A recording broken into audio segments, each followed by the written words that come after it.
exciting webinar. Welcome, everyone. We are delighted to have you all here today. We have a lovely plan for the hour that we have together to explore the topic of how I can help you be a better colleague. And so we will share some insights, and this really is a taster, an introduction to a one-day workshop that we're delivering on the 28th of November in Cardiff, and we'll share the details of this. But this is just to give people a bit of a taster of it, a sort of overview. And if it's something that you're really interested in, you can join us in Cardiff and explore this and develop your skills in it more. So I would like to introduce myself. My name is Orla Adams. I am a dietitian working in the NHS in Cardiff, and I'm also a motivational interviewing trainer and a member of the Motivational Interviewing Network of Trainers.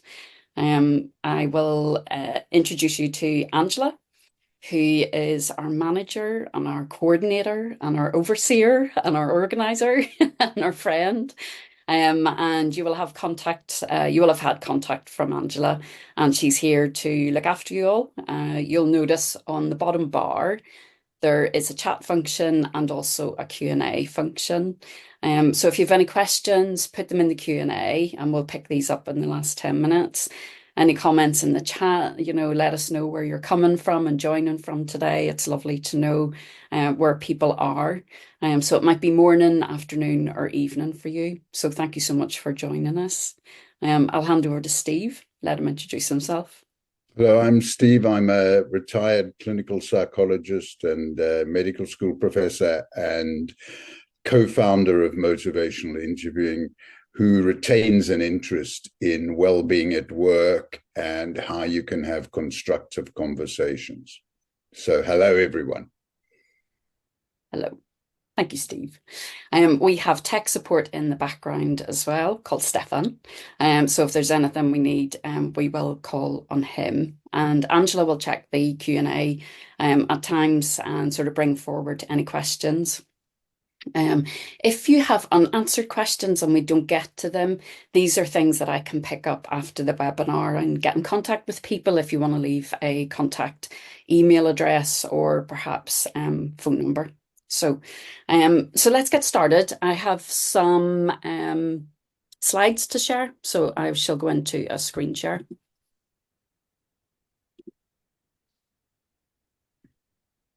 So we did quite a bit of exploration around the topic of motivational interviewing in work and with colleagues. And why explore this? Why, look at this adaptation of motivational interviewing into the workplace?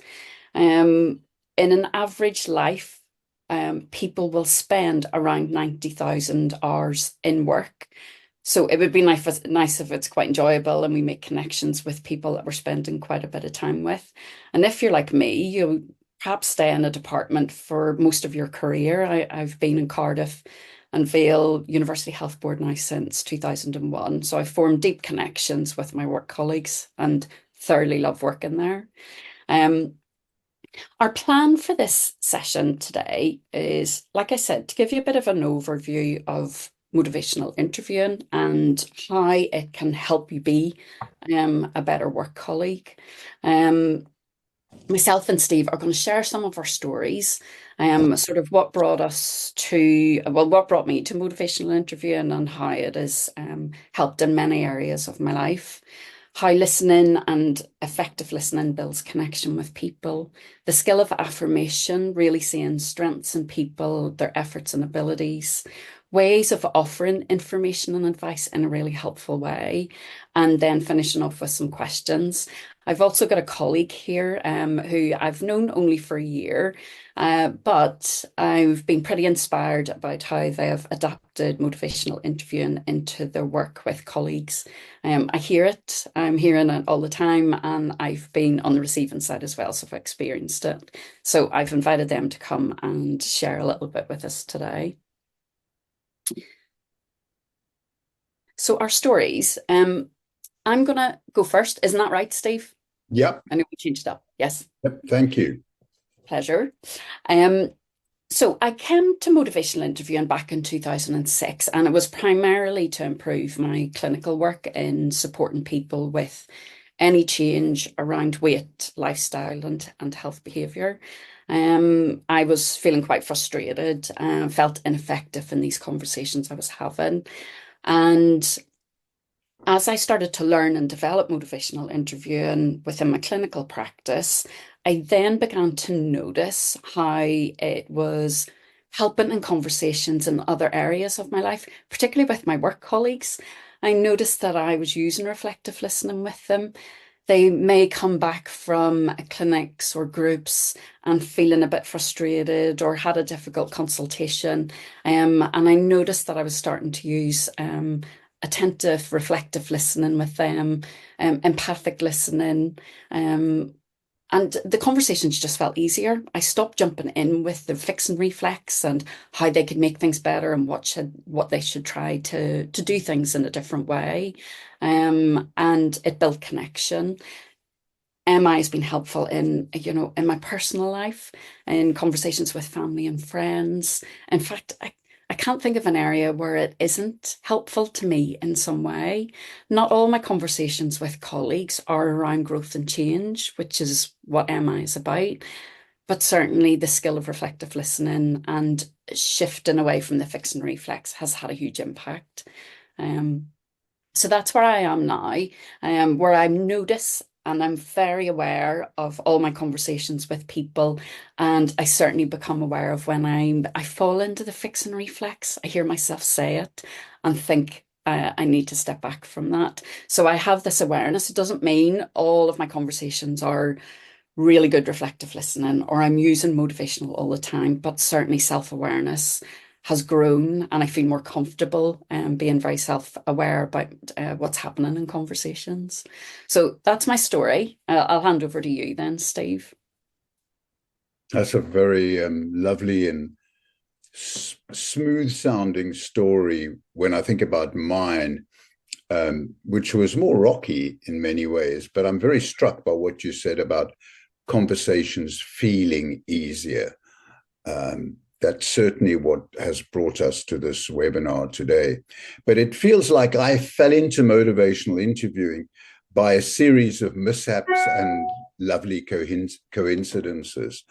My story, I started as a nursing orderly some 40 years ago. And I was working I'll tell you the story, I was working in a psychiatric ward for addiction. And I was frankly a little shocked by the way people spoke to each other and to our patients. And it didn't feel easy. And it felt like there was a lot of blaming of these people for being unmotivated. And the staff behaved and spoke like they had all the answers, hence Orla's reference to the fixing reflex. If only these patients would listen to their solutions. But looking back, they themselves never seemed to listen to patients in the first place. So it was a slightly crazy world of miscommunication. That was way back in the mid 1970s.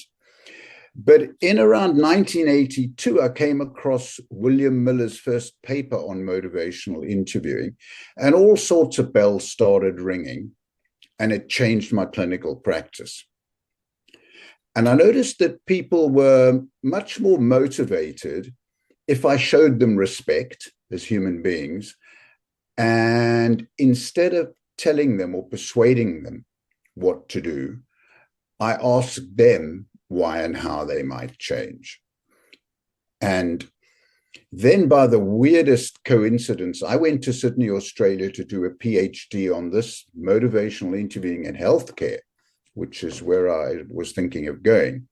And I found this guy in the office next door to me. And it was William Miller himself, who traveled from Albuquerque, also visiting Sydney. And that was 35 years ago. And we have been very close friends ever since, and together developed motivational interviewing over a series of editions of the standard text. Most of my work has been in writing and training, effectively translating useful ideas into a wide range of settings. Now, on the clinical front, unlike Orla, I must confess I actually burnt out. 16 years of work overload by managers, no supervision, young kids, writing books, hectic, hectic. And I also noticed, Orla, that I failed to grasp that it wasn't just a matter of empathizing all the time with patients or clients. Or put another way, I didn't, one can empathize with people's experience without actually feeling everything they are feeling.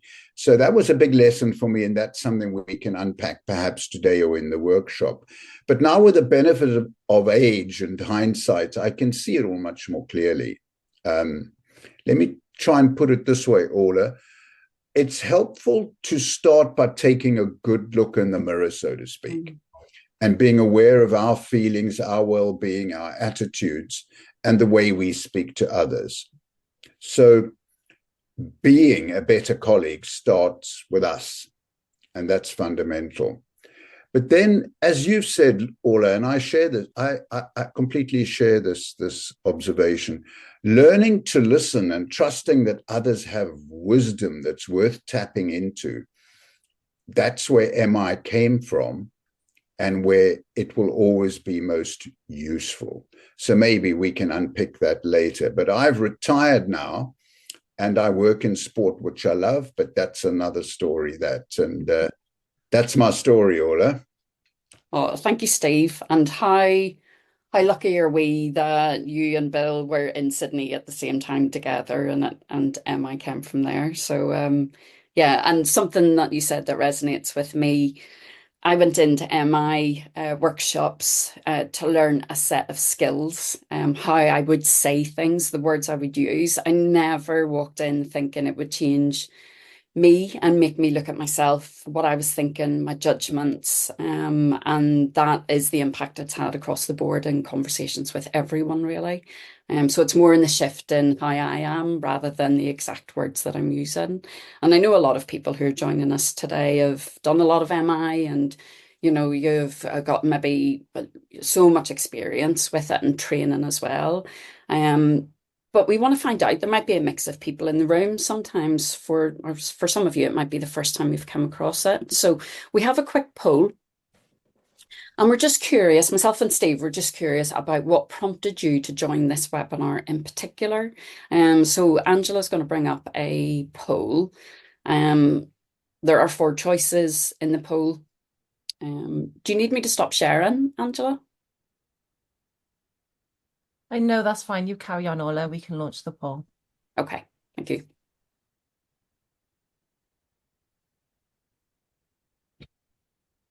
So we've got quite a few. We've got 118 people answered that question. What prompted you to join the webinar so far?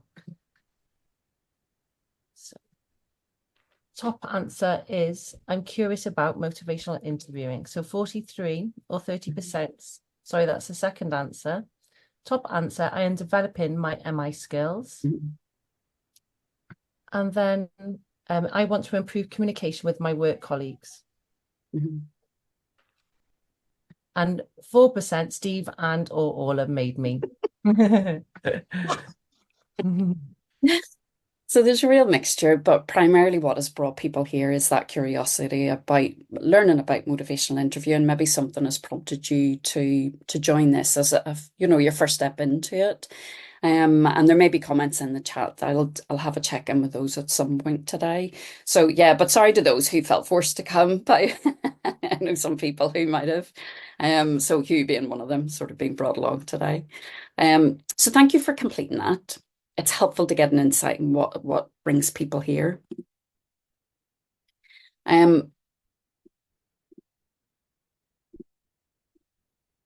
Apologies while I skip.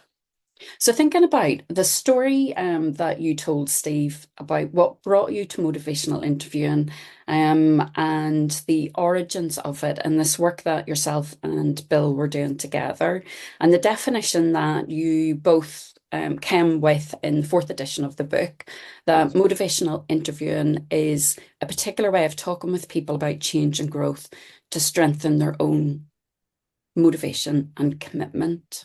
So you can see that growth is used within the definition. And did you want to talk anything about that, Steve, right now? No, I think that's fine. I hope it's that is simple enough. It might be useful just right now to distinguish between that, which is a conversation about change on the one hand, and using some of the skills that we uncovered within motivational interviewing, like reflective listening and affirmation, in everyday conversation, whether you're talking about change or not. So that might be a useful distinction for people. Steve. And when you look at where Emma came from, and Bill and Steve talk about this, and it's in the books and very much the foundation of it. It's a evidence-based, person-centered method based on the work of Dr. Carl Rogers. And this quote is one that has always stayed with me, and I always hold it in mind. We think we listen, but rarely do we listen with real understanding and true empathy. Yet listening of this very special kind is one of the most potent forces for change that I know. And this is something that guides me in the way that I am with people.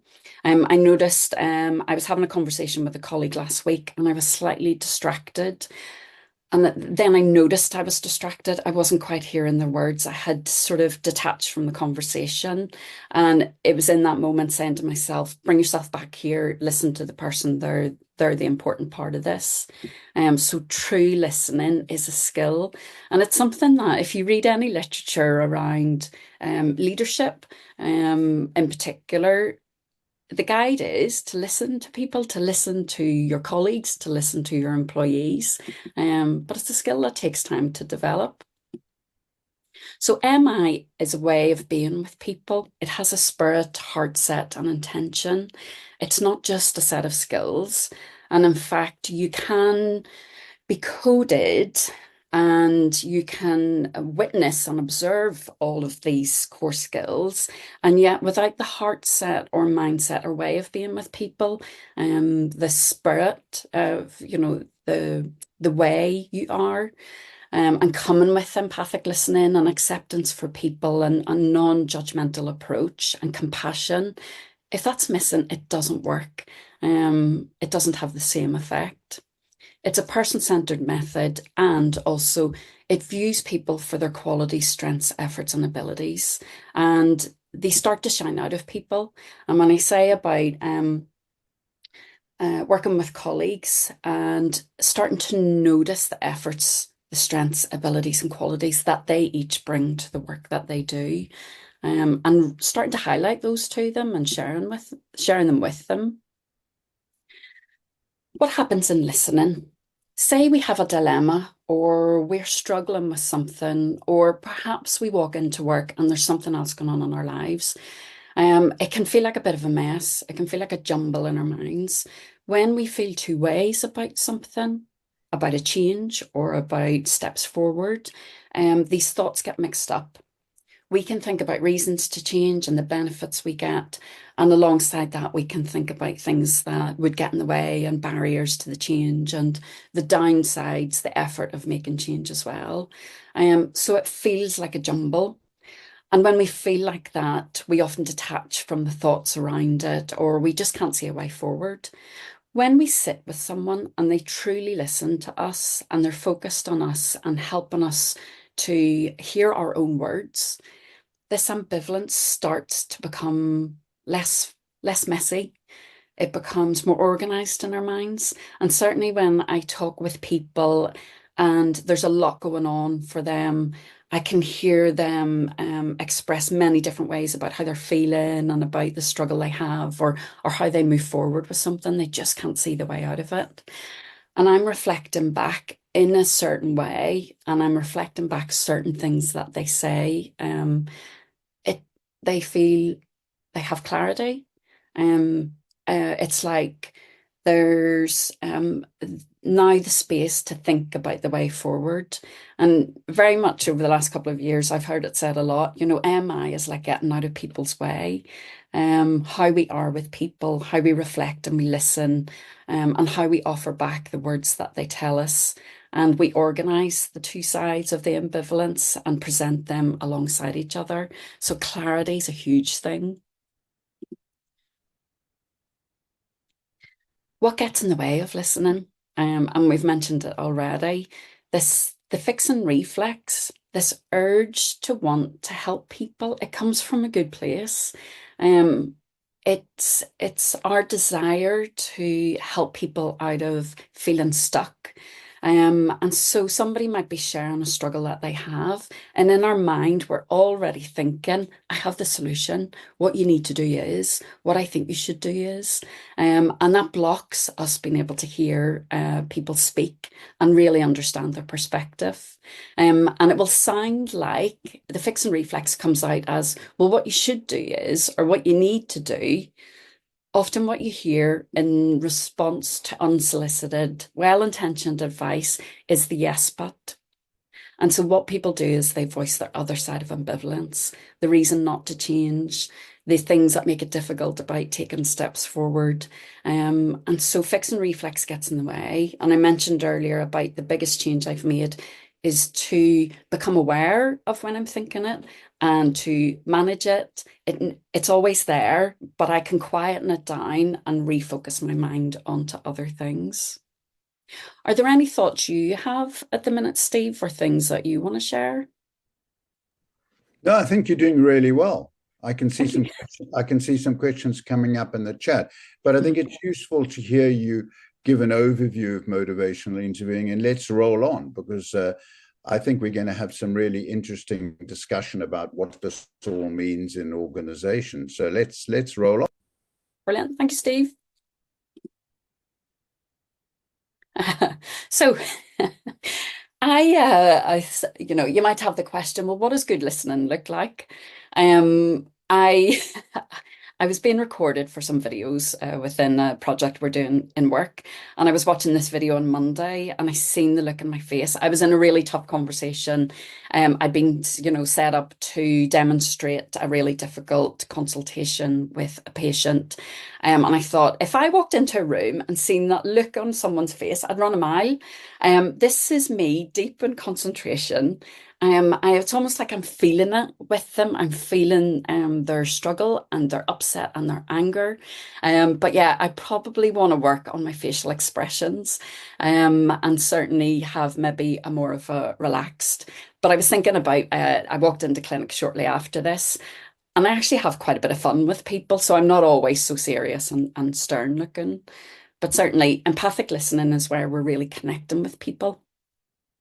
And Steve presented quite a few years ago, and I remember it, his guide for himself of things he lets go of for helpful listening and things that he holds on to. And so things that he holds on to, he talked about his 3 Cs. So calm, curiosity, and compassion. And I thought about what are the things that I am intentionally thinking about when I'm listening to somebody. Certainly curiosity is one of mine. What do people mean when they say that? I don't always know what people mean when they say something to me, especially if it's quite vague. And as I say to them, what do you mean when you say that? We drill a bit deeper and get a deeper understanding together of their perspective. I come to conversations with the goal of understanding people rather than the goal of fix it. So as I shift out the fix and reflex, I replace that in my mind of the intentional goal of understanding and what is happening for someone and how they're feeling and what they're thinking about it. And as I do this, what I hear in conversations, people have the solution within themselves. They have the steps forward. They have their own idea about what can help them grow and develop, and it emerges in the conversation. I'm also listening with an ear on the language in particular, and in the workshop we can delve into this in much more depth. So I'm listening for talk about change, language that indicates to me that someone is moving forward. I want to, I need to, I will, I definitely will. Life will be better if I do this. So I'm always listening for the type of language and what words people are using. I also come with empathy. What might they be thinking and feeling through this conversation? And how can I express this to them that will be helpful to them? What's helpful to let go of then? Listening without distraction. I've mentioned a few times the self-awareness that you develop in these conversations. And in the example I gave with my colleague, I noticed I wasn't fully focused on them. We're human. We have lives, we have struggles, we have ill health. Even when I think about clinical practice, at the end of a clinic and I haven't drank and I haven't eaten for a while and I'm starting to get exhausted, I notice that I get distracted much more easily. Also listening out without just waiting for my turn to speak. And I noticed I did this last week with somebody. As they were talking about something they were going through, I just wanted to jump in and say, oh, I went through the same thing, or I had the same experience. I wanted to share it. And I did it a couple of times, noticed I did it, and then stopped and reflected with them. Also listening out with the solutions.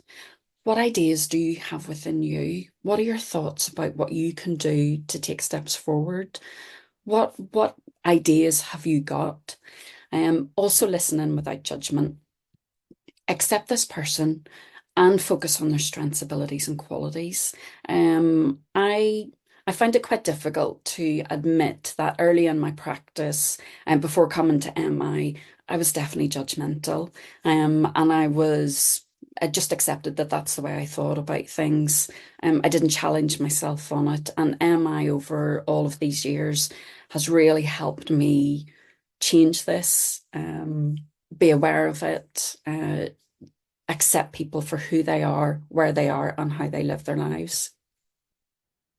So those are my things to listen with and to let go of.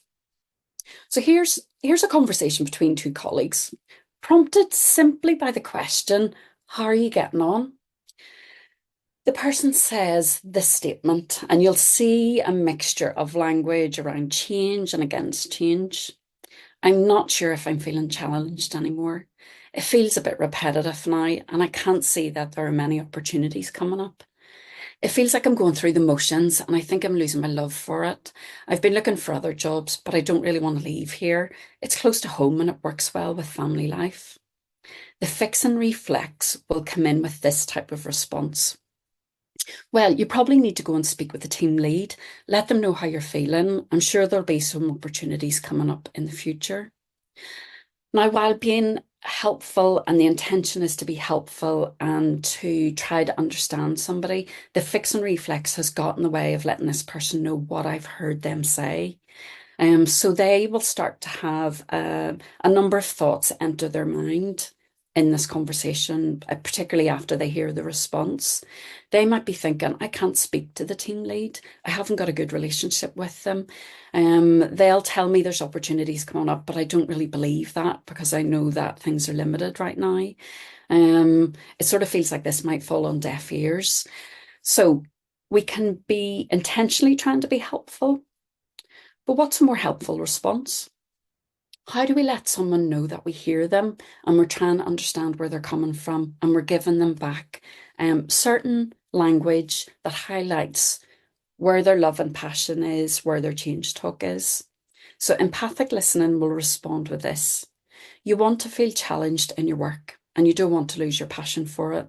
Working here fits well with life for you. And if you could stay here, you would prefer that. It's simply offering back what they have said, a sense of what they've said, with a highlight of some of their change talk as well. Not getting in the way with any fix and reflex, not challenging them in any way, purely sitting with them. And like Steve said earlier, that you're holding up a mirror to people and letting them sort of reflect on their own thoughts then.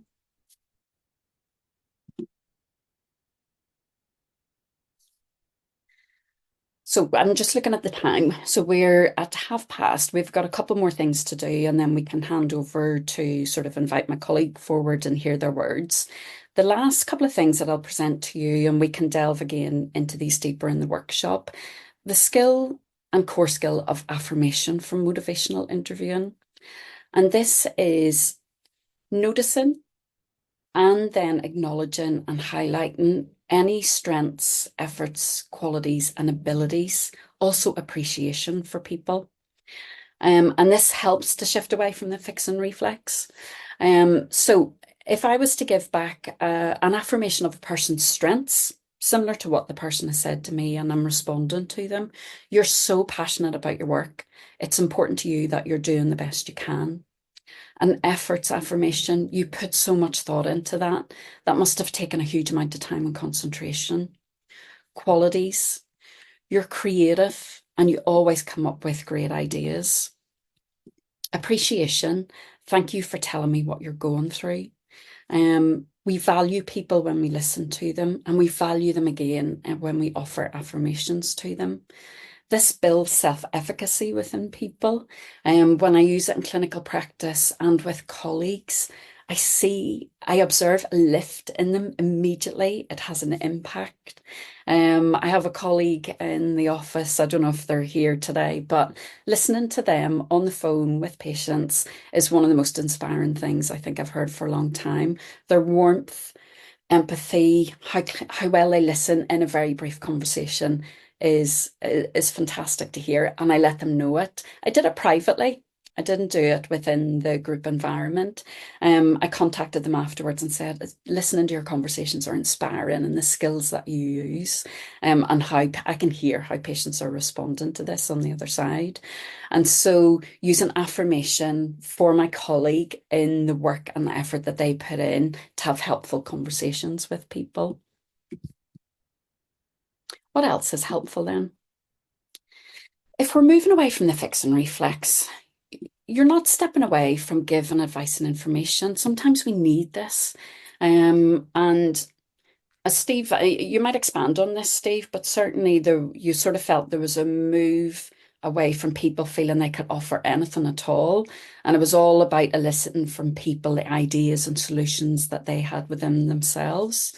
Did you want to talk about this right now or roll on? Yeah, I could just in a sentence or two, I can say that initially when we developed motivational interviewing, it felt like it was in contrast to giving people advice.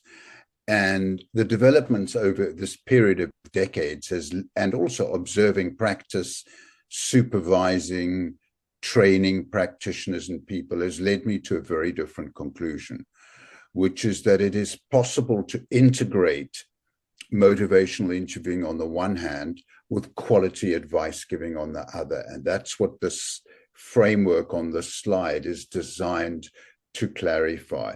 So offering advice to people is not incompatible with using motivational interviewing.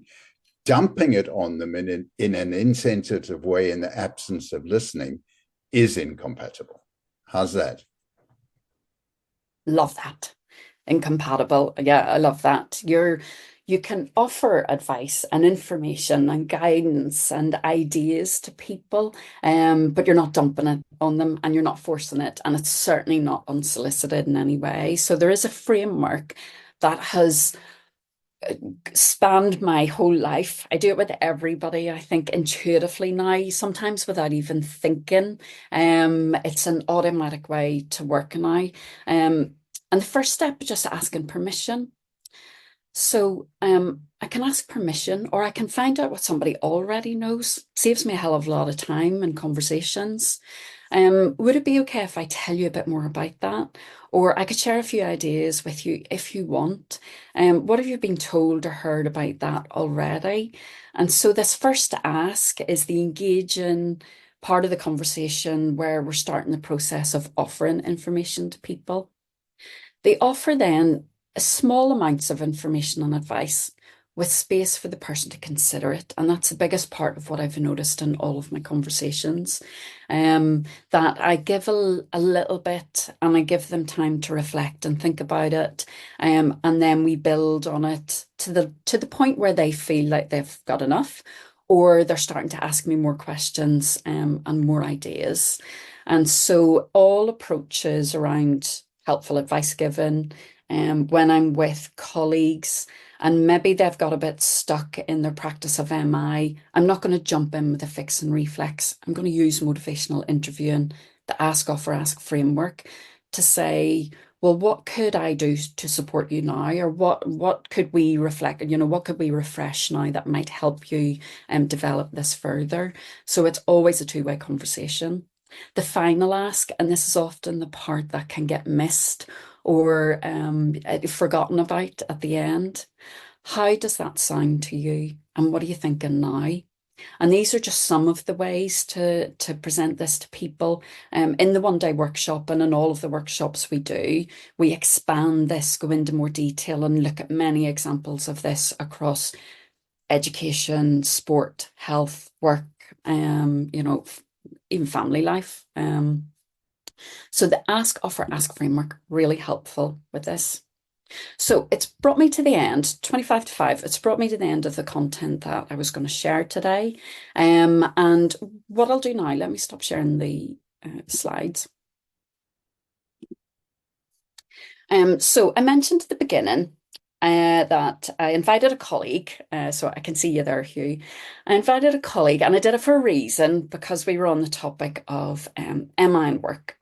And I met Hugh a year ago, and Hugh's been instrumental in bringing more motivational interviewing training into Cardiff and Vale Health Board for allied health professionals. And the reason I invited Hugh was because I was hearing and observing and experiencing personally his MI skills in practice. So I'm going to hand over to you now, Hugh, if that's okay. And we've invited you to come tell us a bit about how you came to motivational interviewing and how it's impacted, because Hugh is, as he'll explain, he's in a strategic lead role. So how MI has influenced your conversations and work. So thank you for coming, Hugh. And I know you're staying late to do this. Thank you so much for inviting me, Orla. It's a privilege to come and be able to share my experiences with you. As Orla has already told you, I am currently in a strategic lead role for our Live Well service in Cardiff and the Vale. I came to motivational interviewing a few years back, where we were looking to make a sustainable, I suppose, change to the culture that we had within Cardiff and the Vale. Really trying to move away from, I suppose, telling people what to do, because we've been doing that for a number of years, and we were getting the same results as we were getting because we were doing exactly the same things. So we wanted to change what we were doing and start to have better conversations with people, and hopefully from those have better outcomes.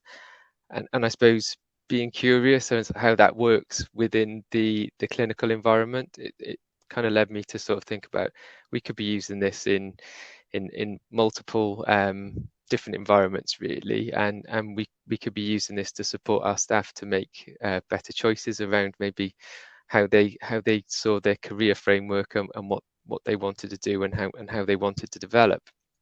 So I guess that's kind of where my original sort of curiosity for this has come in, and I hope that as a result of the training that I've had once I've been doing this, we've been able to start to have these better conversations and facilitate those within our teams and support other people to have those as well. Brilliant. Thank you, Hugh. And then, so the impact it's having clinically and across the teams and the culture shift within this. What about you personally in the conversations that you have with the people that you are leading and inspiring and helping to grow and develop? What do you notice? Yeah, so having much better conversations, you tend to, I think when we say conversations, I'm listening a lot more, and I'm taking time to listen to what people are actually saying, and picking out those key phrases around, when it's time to maybe ask and then offer. That's been a real game changer for me. So getting that permission before just unloading sort of information onto people. And there's been a few examples where I've and people, you ask if you can offer something up, and they almost sit forwards and they look at you like, Yes. I'm ready to have this information, Yeah. rather than just saying, oh, well, you should just do this. So that's been a real game changer, I think, from me, really, and that desire to try to fix everything. I've kind of parked that, and understanding that, you know, it's not always me that has the answers. The answers are generally there. They just need to be, I suppose, you have to have the right conversation to draw them out, and then people have that realization that, you know, they're there ready to maybe start to make a change. Yeah, the space to do it, isn't it? You know, what you're doing, like you say, sort of stepping back a bit, and giving them the space to express, you know, and to talk openly about things and to have clear conversations, and to get a sense of where someone is and where they want to go. Yeah, 100%. I think, like I said, it's allowing people to talk, and to really listen to what they're saying to you.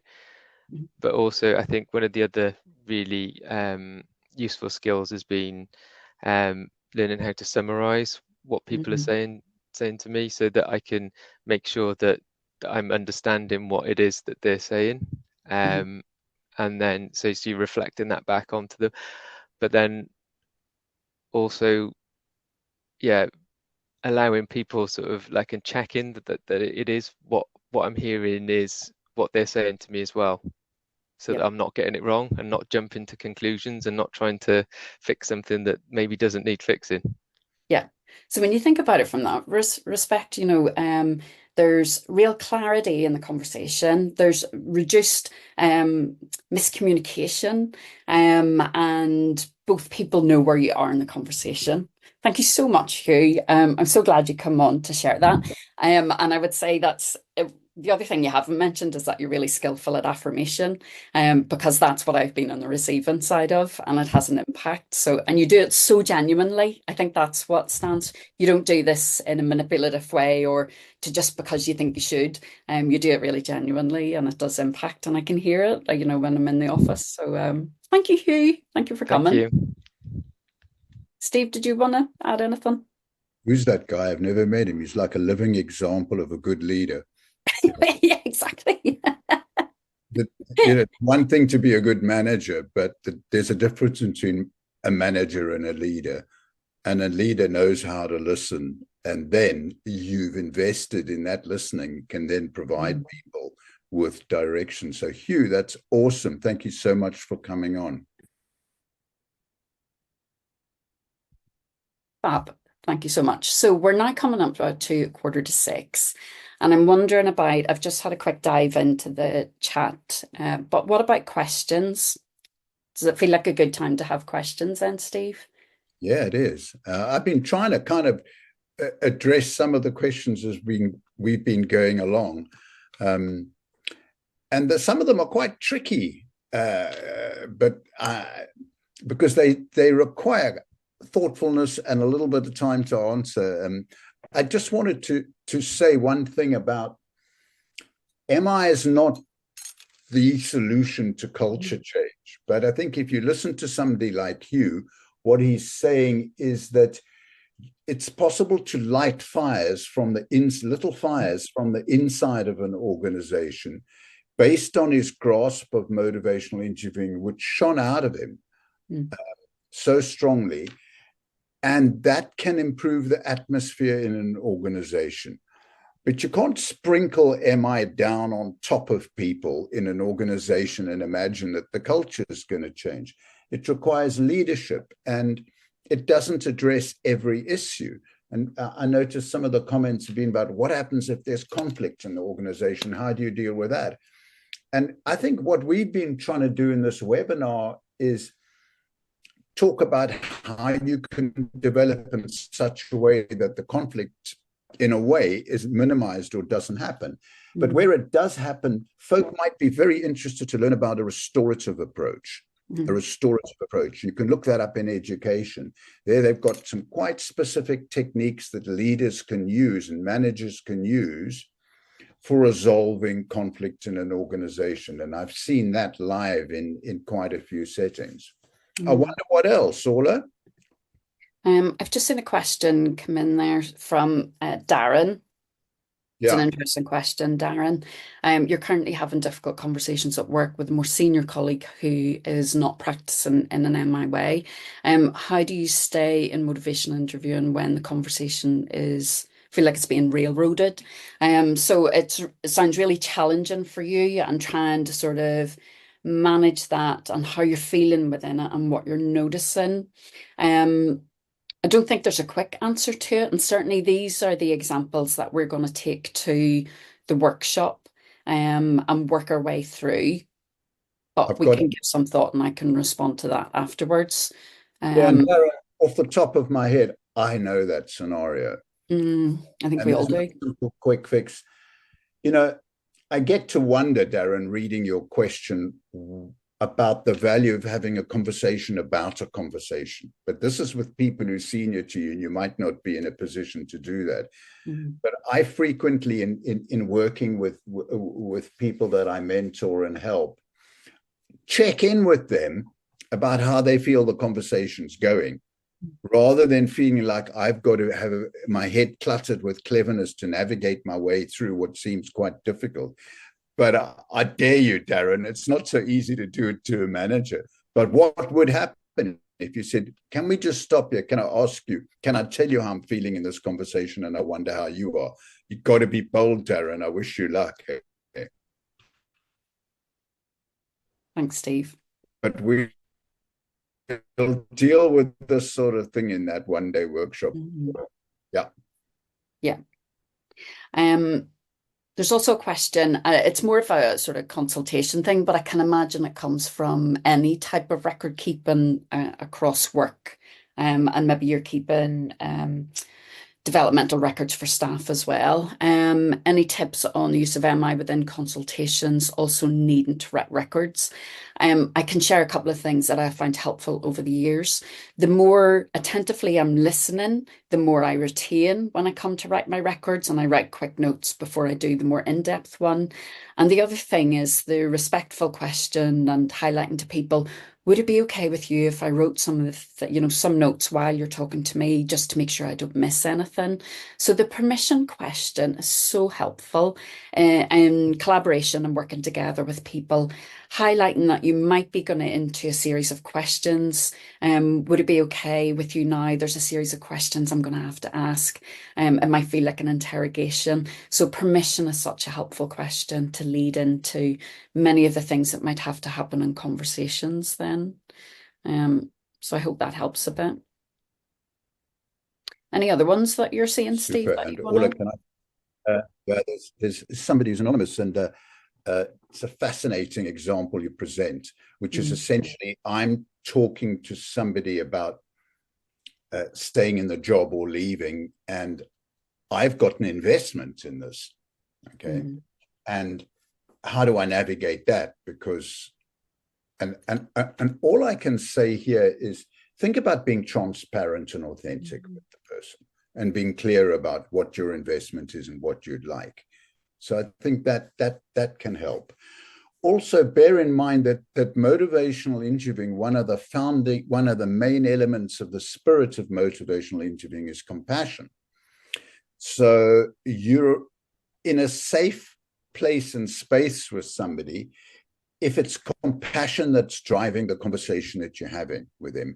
In other words, what is best for them and how can you be helpful to them? And if that cuts across what you would like, my advice would be recognize that, okay? Make sure you don't manipulate someone, obviously, because you're driven by compassion, and then be authentic and honest with them about it. And if you are that way with them, you do have a different view about what will be best, and you're practicing quality listening, most people, most of the time, will respect that and respond well. Hope that's helpful. Yeah, the transparency, particularly when it comes to itchy topics or things where you might have investment on one side. and being really honest and open about that. And certainly in all conversations, in clinical work as well, you know, being transparent and open and genuine in these conversations. So how you are in the conversation, what you bring to it, but certainly being really open about intentions. And so there may be times where you're really transparent about saying, I do want you to stay. I would really value you staying here. I want you to make the decision that is the best for you. So let's talk more about it. Okay. Yeah. What is helpful for staying grounded and present in the moment? Does mindfulness training factor into remaining present? It's an interesting question, Andrew. Which I'm happy to share first, Steve, if that's okay. Oh, yeah. I've only ever sort of delved into mindfulness, not in great depth. MI has, through the process of learning it, develop in self-awareness. And there's a phrase that's used, there's probably a better way of saying it, but in the moment, self-awareness. So developing that skill and ability to be able to be aware of what you're thinking and feeling and what you're noticing as you're having this guide and helpful conversation with someone. And I think it took building confidence and motivational interviewing first, getting feedback on my skills. And as that developed, then I could develop the self-awareness in the moment and almost observe what was happening in both sides. In those early years, maybe of learning motivational interviewing, I was more focused on how I was saying things and what parts of it I was using. But certainly feedback helps, growing confidence, and then developing that in the moment self-awareness is really useful. I didn't need to go down the mindfulness route to do it. I can do it pretty quickly within conversations with people. I don't know if that helps at all. Yeah, that's interesting, Orla. And I share your observations. I'm also aware of, I think you and I are different personalities and different temperaments. And so that raises different challenges for each of us. In my case, I think emotional regulation is quite an important thing for me to be aware of, because I tend to be an extrovert, enthusiastic character, which isn't necessarily compatible with this way of being with people, which is much calmer and much more thoughtful and a gentle space that you create for somebody to talk about how they're feeling and why and how they might change.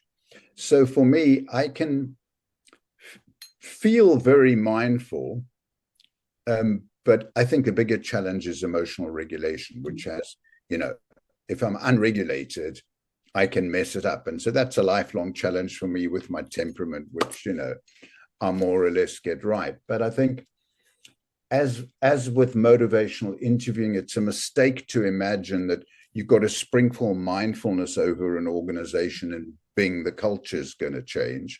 There's the same trap with motivational interviewing. I think we're talking about something much more nuanced here, about helping ourselves and colleagues to communicate better. And that's what we'll address in the one-day workshop. Yeah. So, Carol Johnston, you've brought in a comment that's sort of sitting alongside this about balancing transparency with empathy. And empathy is a topic that's coming up more and more, and we've certainly explored it over the last sort of year or two more with colleagues around cognitive and emotional empathy. And myself and Steve explored it in a workshop this year. There is a difference. So this really feeling it, almost like my face in that, that photo. It's like I can't sustain that. I can't sustain feeling that level of hurt and distress and anger with people. And so I've shifted more to cognitive empathy, thinking more about it. What is this person thinking? What are they going through? Rather than feeling it. I think I would have burnt out pretty quickly if I'd stayed in that place of very emotional empathy. And that balance between transparency and that, it's in the moment, what feels right and how people respond is always your indicator of how well the conversation's going. So if somebody's getting angry, or if the conversation is sort of feeling like it's going out of control, bit like Steve mentioned earlier, it's almost stepping back from it and saying, I just noticed that you're getting more angry and upset, or I noticed that the conversation is gone off on different subjects or topics, and I'm wondering what you're thinking when we go back to talk about how you're feeling about your work development or work changes, whatever the conversation might be. So I don't know if that helps at all, Carol. And Orla, motivational interviewing is hugely useful in the face of anger. Okay, that's actually where it came from. And so for dealing with very tough conversations, it's interesting, that distinction between cognitive and emotional empathy, because I think the reason I burnt out was because if you imagine them as two dials that you can turn up and down, it is useful to turn up the emotional empathy and really imagine someone's experience. But I think what I did was the other one was turned right down and this one was turned right up, okay? Which isn't a surprise, because I've described myself as somebody whose challenge is emotional regulation. Well, if somebody who's got that challenge turns that dial right up, they're going to burn out, going to exhaust you. So what I've learned is that I turn that emotional empathy dial right down. The cognitive empathy, trying to understand their experience, not experience it myself, that's the one that's turned up pretty much, because I can handle that myself. And then I turn the emotional empathy one up and down gently as needed. So that's how I've resolved it. I don't know if that's helpful. Yeah. Again, it's about awareness, isn't it? And noticing what you're thinking and feeling, and how you feel in a conversation with someone. And certainly some people can evoke different emotions in me.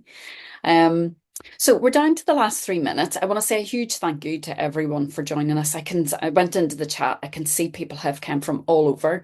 And there's so many comments that I'll go back and look at. And if people want any more support, or and maybe you have more questions on your mind, do reach out and let us know. And if you want to come and join us for the one day, we have fun. It's usually good fun. It's interactive. We have practice. There are different examples. We can work through these things you're bringing to us in much more detail and explore them more. So huge thank you to everyone. Huge thank you to Hugh for coming, for staying on and work and joining us and sharing your story briefly today. Really appreciate that. And Steve, thank you so much for being with me again today. Honestly, it's been a real pleasure. And I feel we've been remiss not to highlight the fact that 3 or 4 of our wonderful colleagues have written a book on MI for leadership in organizations, okay? And I'm so sorry we haven't had there it is. Okay, so you can write that down. Colleen Marshall, okay, and Annette Nielsen. Okay, that's a wonderful book. And it addresses some of the nuanced issues we've been discussing. And wonderful to see the names of friends and colleagues all over the world. Incredible. Honestly, I'm moved, even at my age. Thank you. And thank you to Angela for all your support, and also to our tech support, Stefan. So I know some poll questions have popped up, and we'd welcome your sort of insights and feedback as well. So brings us up to the end. Thank you so much, everyone. I'm not leaving straight away. I'm not going to jump off. Steve, are you up against it with time? No, I'm fine. I'll hang on, and people can